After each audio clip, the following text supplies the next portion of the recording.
Good morning, Bronco family, and welcome to our 23rd Alumni Hall of Fame induction ceremony. This program was initiated by our school improvement planning team and is designed not only to recognize some of our outstanding alumni, but also to motivate and inspire our students to higher levels of achievement and success.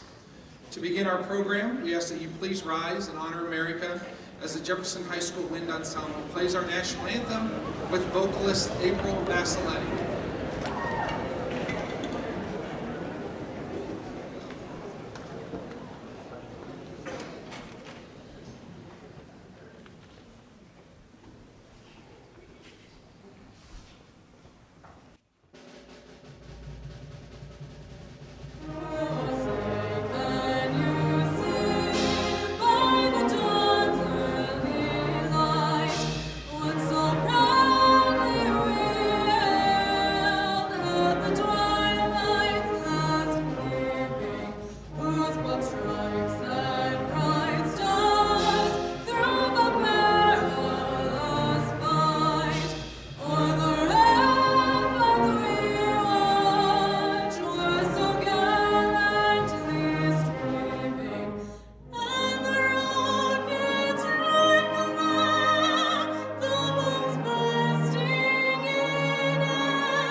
The Wind Ensemble, and April. It is with respect and admiration that we honor 4 of our distinguished graduates who have been selected for the Alumni Hall of Fame. They will receive a special plaque honoring this achievement. In addition, their name will be placed on the permanent Wall of Fame in the main lobby. The criteria used in selecting these candidates include special achievements, honors, community service, responsibility, leadership, contributions to society, and national and/or world service. I would like to take a moment to speak directly to the student body of Jefferson High School. At one time, our inductees were students here at Jeff, just like you. I wonder if they ever had a clue that they would be invited back here one day to be honored as members of the Jefferson Hall of Fame. I wonder if any of you right now have dreams and goals that others think are out of reach or unrealistic. The point is, if you work hard, believe in yourself, and never give up on your dreams, you too could be back here one day being recognized for the incredible accomplishments that you have achieved. We have asked our newest inductees to share with us today some of their experiences at Jefferson High School, as well as the highlights on their journey towards success. They will provide you with some tremendous insight as to why they have been so successful. It is our hope that when you graduate, you will aspire to appear on this stage addressing future Jefferson classes. Our first inductee this morning is Mr. John R Crook, a 1965 graduate of Jefferson High School. At Jefferson High School, John was valedictorian of his class, played baritone horn in the band, and was active in speech and debate. He was Indiana State Champion in discussion in 1964, and he and his debate partner were the Indiana National Forensic League's state debate champions in 1965. He was a member of Jeff's national championship speech team at the NFL National Tournament in Omaha in 1965. Upon graduation, John attended Wabash College on an honor scholarship. He was president of his fraternity, coach of the freshman debate team, and received many prizes and awards for scholarship and service before graduating summa cum laude in 1969. He was elected to Phi Beta Kappa as a junior.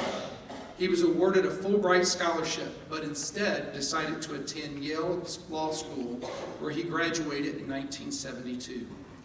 That same year, he joined the Office of the Legal Advisor of the U.S. Department of State, where he served as a lawyer and diplomat until 2000. interrupted only by a stint as a military police officer in the U.S. Army in the latter days of the Vietnam War. He helped negotiate trade and economic agreements with the USSR and Soviet bloc countries in the 1970s, and was legal advisor for the 1979 trade agreement with China. He later lived in the Netherlands, where he was U.S. representative at the Iran-United States Claims Tribunal, and in Geneva, Switzerland, where he was deeply involved in addressing the aftermath of the 1990-91 Gulf War. After leaving the State Department, he moved to Rome, Italy, where he was General Counsel of the Multinational Force and Observers, which operates peacekeeping in the Sinai Desert. While in Rome, he was appointed a judge in the Eritrea-Ethiopia Claims Commission, created to address claims following their bitter 1998 to 2000 war. John is currently is a judge on NATO's Administrative Tribunal and regularly serves as an arbitrator in international investment disputes. The World Bank has appointed him to preside over several international dispute tribunals. He teaches international arbitration at George Washington University Law School and has written widely on dispute settlement. He is past vice president of the American Society of International Law and an editor of the American Journal of International Law. He has been awarded Wabash College's Peck Medal for Eminence in Law, the Multinational Force and Observer's highest medal for work supporting Egypt and Israel Treaty of Peace, numerous U.S. Presidential, Department of State, and Department of Transportation medals and awards for outstanding public service, and has been named Delta Sigma Rho Forensic Honorary Society's National Distinguished Alumnus. Please, let's have a warm welcome for our first inductee this morning, Mr. John Crook.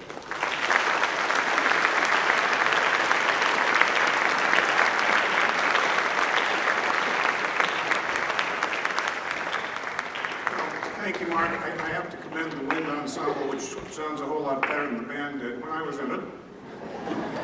I also want to extend my appreciation to my wife, my prom date, Miriam.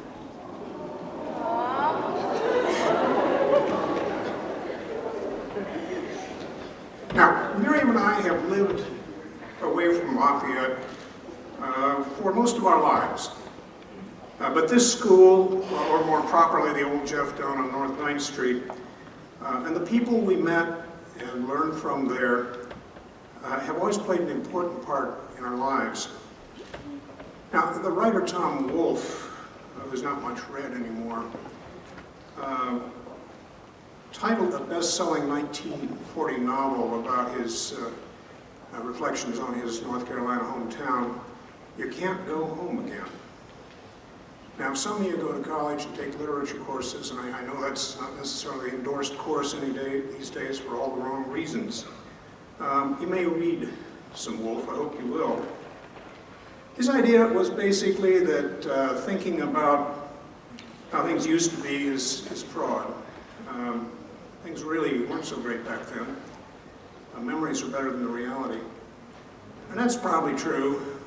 We all remember acne and homework stress and insecurity and worrying about whether the clothes are right or whether you get accepted with the right group and all the rest of it. That stuff could be really painful. But I think the better way to think about it is summed up by another quote, which I think is from Wolfe. I did about 3 minutes of diligent wiki research and I couldn't find it, so I can't confirm this. But I think the sentiment's right, and that is, you are where you're from. That where you're from equips you with intellectual tools and with values that shape the rest of your life.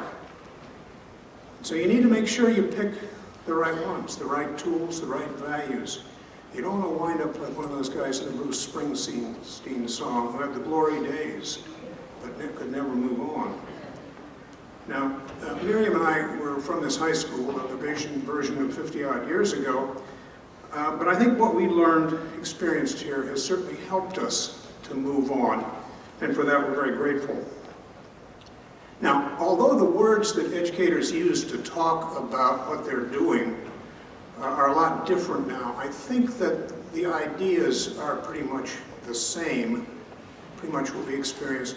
I read Principal Mark Preston's message in the August Jefferson Broncogram, where he said that this year was going to focus on 4 key areas. Problem solving, creativity, collaboration, and written communication skills. And I think those ideas pretty well nail it. They closely match what I've experienced throughout my professional and personal life. Problem solving. You'll get paid and promoted, and you'll obtain a great deal of personal satisfaction from identifying and overcoming unexpected things, challenges, failures of technology, whatever it may be, solving problems. Now, they can be real simple, even if a real pain in the neck. A flat tire on an I-65 and a spare is bad. So, what are your options? What exactly is best given the resources that you have? Or, let's imagine your company just built a fancy and expensive cell phone that tends to catch fire. What are your options? What are the company's options? What is the problem? How do you find a solution? Creativity. The ability to think outside the box, to free yourself from how it's always been done. Imagine other ways. Now, this is closely related to problem solving, but sometimes the key to problem solving is simply figuring out what the problem really is. So if you can figure that out, there may well be an existing solution out there on the shelf that can be applied. But often, there isn't an existing solution. So you need to come up with something new. Now, for the 40-odd years of my professional life, that's a lot of what I've been doing. Using tools that I learned here, how to read, how to analyze, tools I acquired later on in law school for the lawyer's toolkit, to try to devise new ways to solve problems. I mean, if there's already a solution on the shelf, they don't need people like me. Collaboration. Very few of us can do it, whatever it is, alone. We have to work with others. Accepting that they may not look or think like us, or that we may not like them very much. But the ability to work with others, to identify their strengths, draw on their strengths, to be aware and steer clear of their weaknesses and vulnerabilities, that is often the key to getting things done. This is all the more important if you're dealing with folks who don't look like you do, come from places and cultures a whole lot different than Jefferson High School. Effective collaboration makes life a whole in the workplace and in your personal lives a whole lot more rewarding. Written communication skills. Now, I largely pay the bills by rearranging words on a computer screen. And I hope those words will help people overcome problems or will solve their disputes in ways that they will regard as fair and appropriate, even if they don't necessarily agree with the outcome. The ability to write a decent sentence is crucial to this. Clear writing means that you have to think through what it is you're actually trying to say. What is the point? There is too much emotional garbage on the internet these days by people who use angry words but have not really thought through what it is they're angry about. Clear words force clear thinking. The discipline of clear writing also forces you to be careful about facts and evidence. Again, the internet, public debate generally, are full of unsupported opinions pretending to be facts. Ask questions. Check. Know whether your source is reliable before you put something down as a fact. Now, I've probably gone over my 5 minutes, so I'll quit here. But Miriam and I are very honored to be here today, and we thank Jefferson High School. We thank all of you.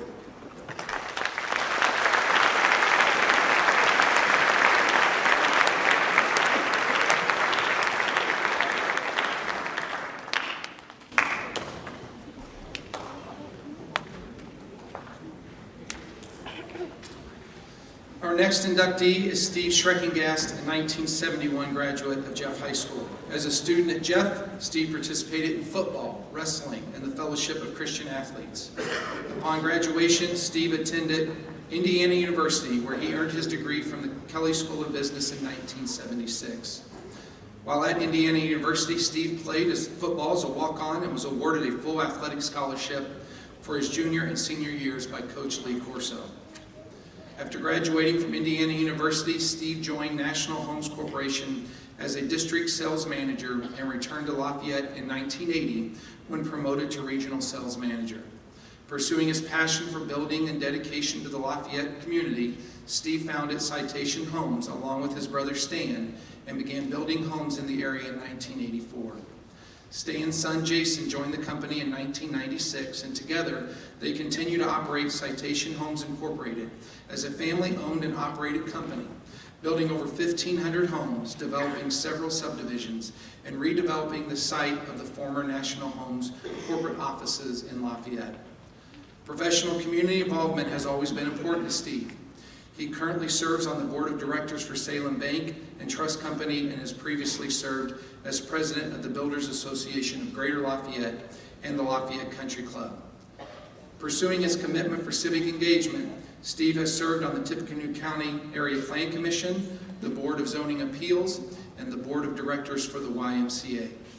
In 2012, Steve was awarded the Distinguished Leadership Award by Leadership Lafayette for his dedication to the Lafayette community. Steve considered his involvement with Ivy Tech Community College one of his most rewarding experiences.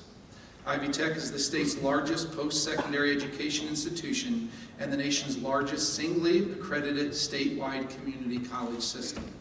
Steve was appointed by Governor Mitch Daniels to serve on the State Board of Trustees in 2007 and reappointed by Governor Mike Pence in 2013. Steve served as chairman of the Board of Trustees from 2013 to 2014. Let's give a warm welcome to Hall of Fame inductee, Mr. Steve Schreckengost.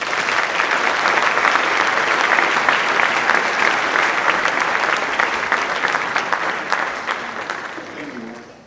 I've got to tell you, my post-high school career took a little different path than John. I'm not working on world peace yet, but I still have some time. Very impressive, John. It's good to be here. First of all, thank you all for taking the time out of your busy schedules to be here. I'm sure you students would rather be in class right now, but thank you for being here. I first of all want to introduce members of my family that are here today, and I'll start with my business partner and younger brother Stan, who's a 1972 graduate, his wife Karen Wilkinson, Schreckengost, my sister Stephanie, and my older brother Stuart, who's not here. We're all proud Lafayette Jeff grads. The only black sheep in the family is Gavin, who had to go to McCutcheon, but that's okay. And then Keaton, who graduated last year, and Rafe, who is a freshman at Tecumseh, undefeated football team. I want you to tell all your classmates and new football players, I want them to be undefeated in the classroom next. Who did I miss? My wife, Kelly. Kelly and I have been married now almost 20 years, and when I met Kelly, she lived in Seattle, worked for Boeing, and lived in Seattle. And I said, my business is in Lafayette, I'm kind of involved in the community, that's where I would like to be. So I can tell everybody she either was a very good salesman or else she was desperate to get out of Seattle and move to Lafayette, Indiana. But thank you, Kelly, for being here and supporting me. And one other person I want to acknowledge is our lead cheerleader, my senior in high school, Stephanie Hamilton Smith, who's here, who for some reason felt that I deserve to be here. And I want to thank Stephanie for being the cheerleader for me. So as I said, had taken a little different course than John did. After being away from Lafayette School in Columbus, Ohio for 4 years, so I was gone for 8 years, I had the opportunity to come back to National Homes. And people may not remember National Homes, but it's where Wabash National is now. I was looking down the list of inductees, and I saw there are now, me being on the list, there are 4 inductees that started their career at National Homes. It was a great place to work, and I wouldn't be in the home building business today if it wasn't for my involvement with National Homes. Getting back to town, I've just felt, I've always wanted to be part of solving the problems.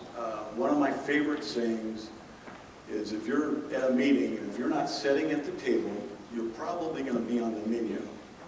So you think about that. If you're not there helping make decisions and forming the policy of whatever organization you're part of, then you're going to just have to live with what happens. And whether you're going to be active in politics or community involvement, I've found it very, very rewarding. And I'd rather be sitting at the table than just taking what is served to me on a plate. We have a great community. For you that stay in the community, you've got some great opportunities. I've been, even though I've lived here most of my life, I've traveled a lot, and I will always consider the Lafayette, West Lafayette, Tippecanoe County community as my home, and there are just some great opportunities. Out of everything I've been involved in, and I mentioned it in the little bio that was read, my involvement with IB Tech for almost 10 years now has been probably my most rewarding experience.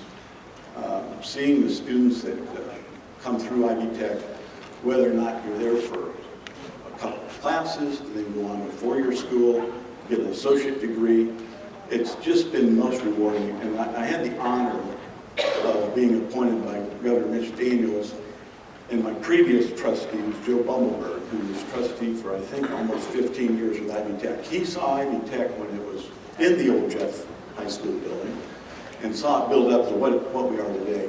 And Joe, thank you for your leadership with IB Tech and you helping me make that transition. For you students, I understand some students aren't here because they're taking dual credit testing today, which I just wanted to say, if you don't know what you're going to do, or if you think you want to get a 4-year degree but you're not quite ready to go to Purdue or IU or Ball State or Indiana State, IB Tech is a great opportunity to move on for post-secondary education. And I would encourage you all, and I'll guarantee you, your parents or whoever might be paying your college tuition will really appreciate it if you take some dual credit classes and you start your college career with some classes that didn't cost anything under your belt and give you a leg up on entering into the 4-year degree. I again want to thank the committee for your involvement and for selecting me to be part of this process. I thoroughly enjoy being involved in business, being involved in the civic community, and I guarantee you, I'll leave you this, if you're willing to go to a lot of meetings, there's all kinds of things you can volunteer for. So with that, thank you again, and go Broncos.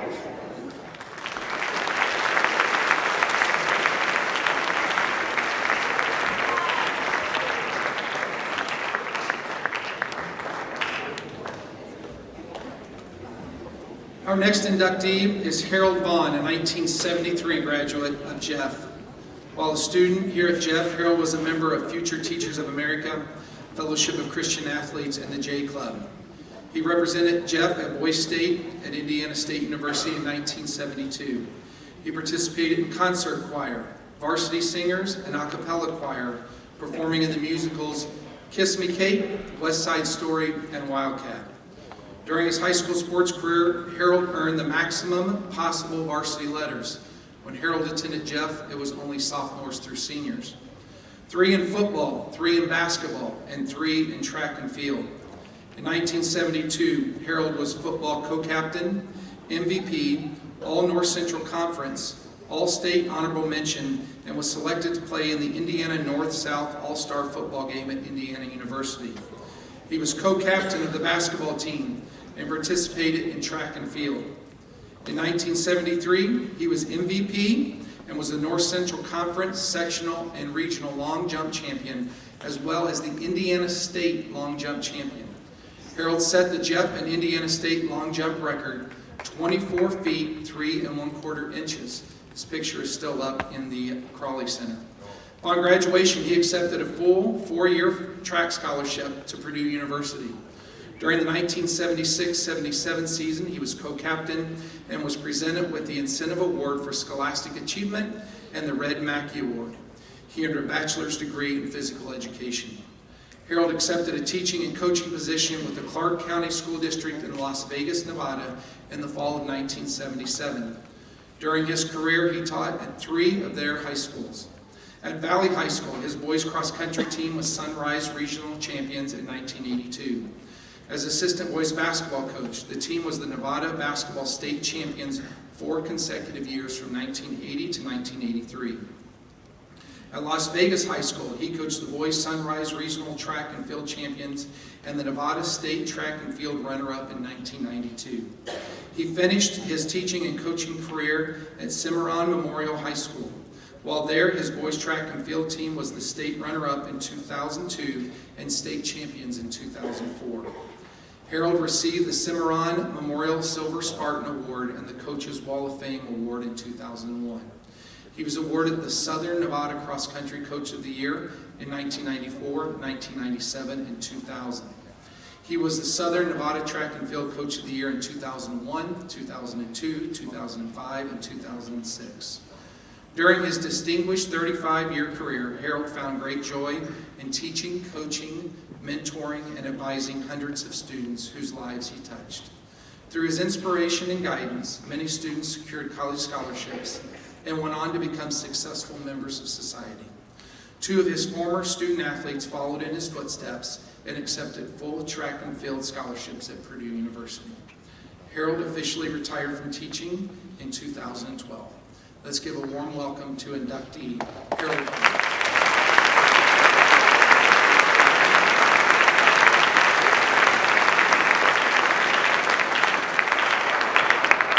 Thank you, Mr. Preston, Ms. Hodge, and the Hall of Fame Committee for electing me into the 2016 class. I'd also like to extend my congratulations to my fellow inductees for their contributions and successes in their areas of expertise. This is a great honor for my family and me. Looking back on my high school years, I reflect on a great deal of the cherished time that I spent on the campus and the positive impact it made on my life. The valuable knowledge I gained from my teachers, being in clubs and athletics, taught me how to pattern my time. By devoting the necessary time, energy, and desire for excellence in each of these areas, the demands were great, but big challenge.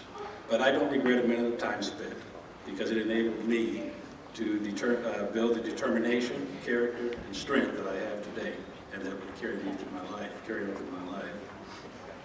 I set a long-range goal for myself after my 7th grade year at Sunnyside. And that goal was I was going to earn an athletic scholarship in one of the 3 sports I participated in, which was football, basketball, and track.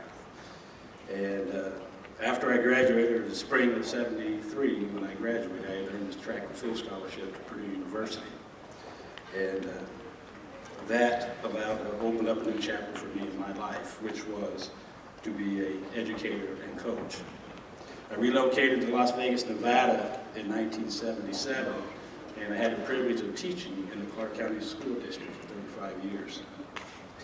I chose the field of education so I could give my student athletes what I was given, what my mentors taught me, which was knowledge, steps to achieve my goals, and the confidence to persevere through all obstacles. Jeff has so many opportunities for you as well, and coming from academic clubs, performing arts, and athletics, and being involved in school activities, you'll find that there are more avenues than you thought of. The development of friendships, working toward common goals, and giving back to the community through serving with those who need a hand up, and representing the school in a positive manner are some of the advantages to be involved. For those who may have obligations and can't be involved in the school activities, coming to school, just having a positive attitude and a positive school spirit is great for the school environment. One thing I can tell you and can assure you is that the path you choose to follow will have its challenges. Accept them, stay on course, don't let excuses define you or defeat your inner drive to accomplish your goal. One of my favorite comments to my students was always, stay mentally tough. Focus on the positive steps to overcome all the obstacles that you're facing. You're not going to be judged. You're not going to be judged by your failures or mistakes, but rather how you learn from them, persevere, and correct the mistakes. So through hard work and choosing to face your setbacks, your long-term success will be yours. You know, we've all been in situations where we can all sit and say, well, these are goals that I had. You're always going to have a setback and get up, brush your knees off, and keep going. Once you get to that goal, you're going to have the same thing. You're always going to run into different variables. So don't let anything stop you from reaching your potential. And if the road to reaching your potential is going to the next level, which is whether it be junior college, trade school, technical school, whichever it is, don't let anyone stop you from achieving that goal. Never give up your dream. Be exactly what you want to be. Look for help. Surround yourself with positive forces, family, role models, community. And when you get ready to move on your own and take that next step, be positive, be strong, and never be satisfied. Be yourself, and stay mentally tough. Good luck.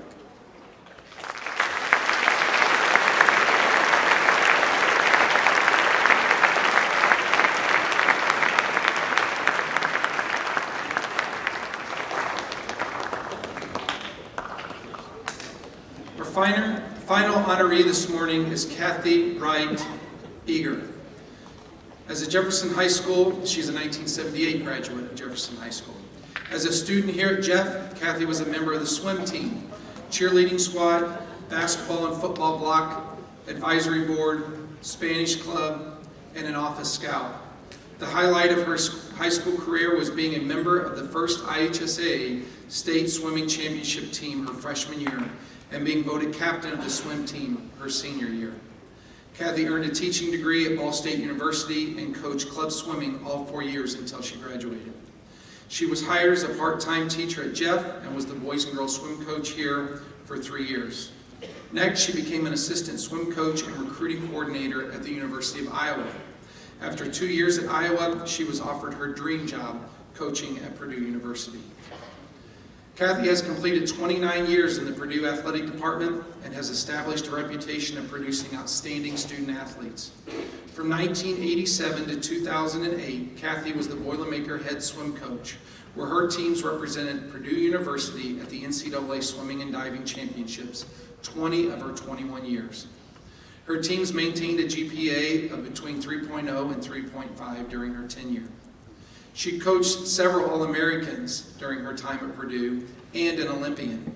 Many of her Boilers competed internationally, and several Purdue swimmers also competed in every Olympic trials between 1988 and 2008.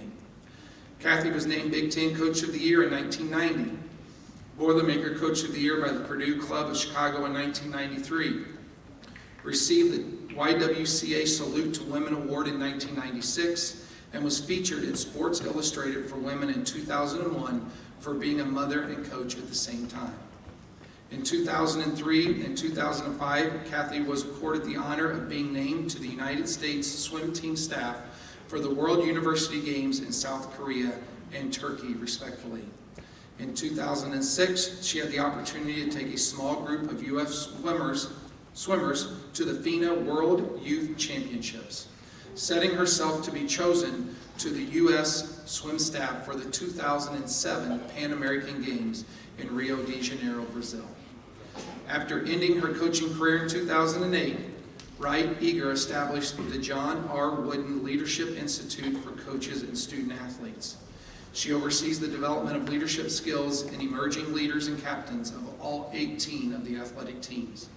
She continues to work with the athletic department and is currently the leadership advisor and professional behavioralist for the John R. Wooden Institute. In 2010, Cathy also became the Title IX Deputy Director for Purdue University and is passionate about teaching bystander intervention and the prevention of sexual assault. Cathy has helped foster community service activities with her student athletes. She has taken many groups of athletes to area schools to give motivational presentations. Let's give a warm welcome to inductee Cathy Grind.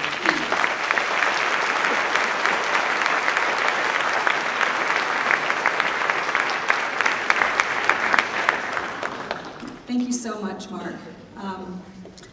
Man, I can only say that this brings back a lot of memories. My favorite days when I was at Jeff was the days that we had combos. Those were my favorite. I want to start out with some very special thank yous. A thank you to Debbie DeBruin and Tracy Hurd for nominating me, and a big thank you to the committee for selecting me for this honor. I'd also like to thank my family that's here. You guys have loved me and supported me unconditionally my whole life. I love all of you.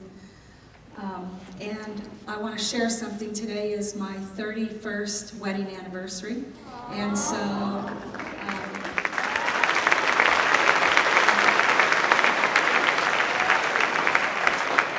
going to say happy anniversary to Rob. Isn't this a great way to spend our anniversary at my high school?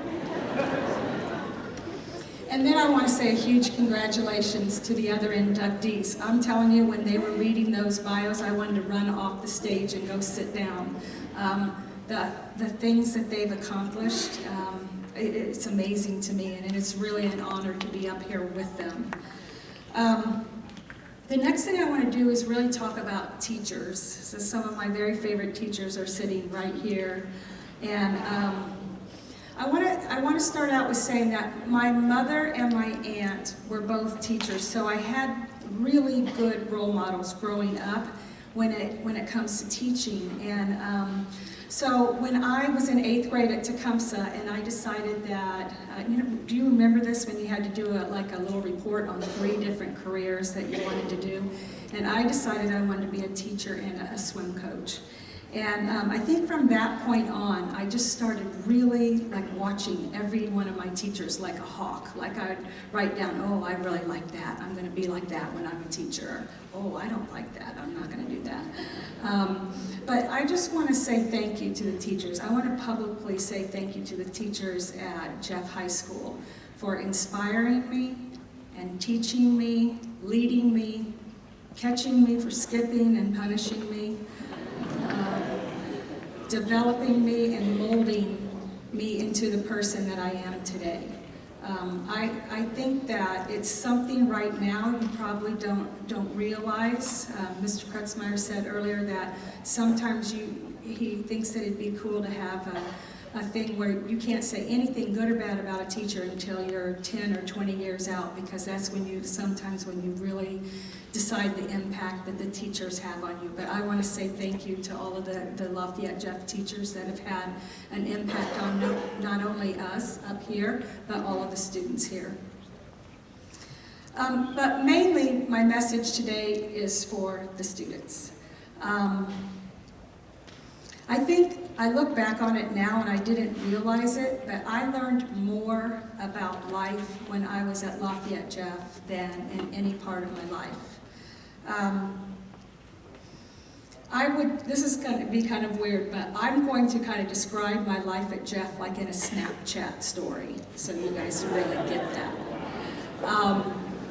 So when I was at Jeff, I wasn't the smartest person. I was a very average student. I wasn't a star athlete. I had a role. I played the role. But I never gave up. I worked really hard and I had a great attitude.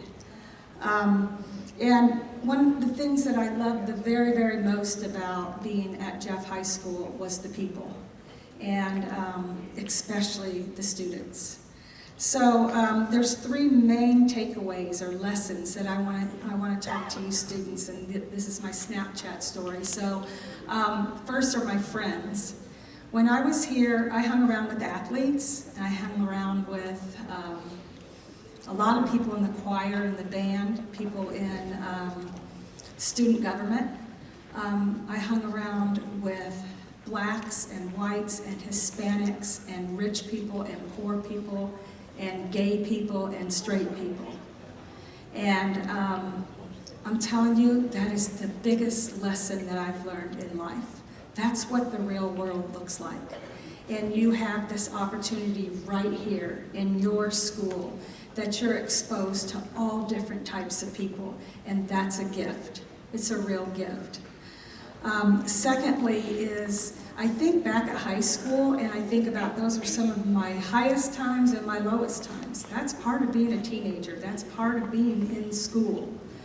And you know what? That's another huge life lesson, because that's what life is all about, highs and lows. And really, really what it's about is how you react or how you respond after those highs and lows. So I want you guys to know that that's part of being here at Jeff, is understanding that you're going to go through some great times and some tough times, and you keep getting up, like Harold said, you have that mental toughness, you bounce back. The third lesson is what I really learned was success looks different for different people. So you could work in a factory, you could own your own business, you could go to Ivy Tech, you could go to med school, you could be a stay-at-home parent. It doesn't matter. It doesn't matter what anyone else decides what's successful. It's what you think is successful. And one of the biggest lessons I learned at Lafayette Jeff is a job does not define you as a person. It's how you treat people. How you treat people, that's what defines you as a person. And all three of those lessons are the lessons that I learned right here when I was here at these convos and walking these halls at Lafayette Jeff. In closing, students, I want you to look around you. Look around. You see all these different types of people, and that's a beautiful thing. It's a beautiful thing. It's a gift. I look back at my time at Lafayette Jeff, and I think of it as an internship. It was an internship to life, and it's the best internship I could have ever wished for. I have just one challenge to leave you with. Are you utilizing this internship? Are you looking around? Are you learning? Are you believing? Are you understanding that your teachers are part of you, that they want you to be successful, that success looks so different for different people, and that we are surrounded by all types of people for life, and that's what the real world looks like. And so I hope that you're using this gift today to set you up for your success tomorrow. And I just want to say the last thing is, once a Bronco, always a Bronco. Thanks.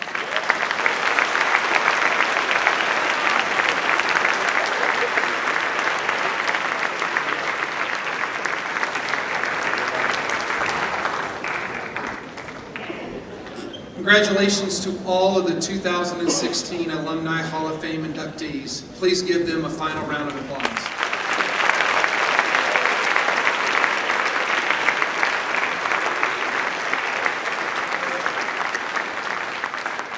I would like to extend a special thank you for a job well done to our Hall of Fame committee members. If you are in attendance, please stand. Sandy Burke, Joe Bumbleberg, Marlene Hodge, Dave Howe, Ben Murray, Tom Rayner, Stephanie Smith, Scott Leverins, Lori Denny, Lisa Stone. Let's give them a round of applause.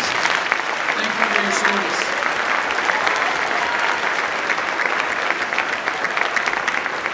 At this time, we ask that everyone please rise and welcome our cheerleaders as they and the Wind Ensemble close our ceremony with the Jefferson High School fight song.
the audience, I challenge each of you to strive for the level of excellence that has been demonstrated by our honored alumni.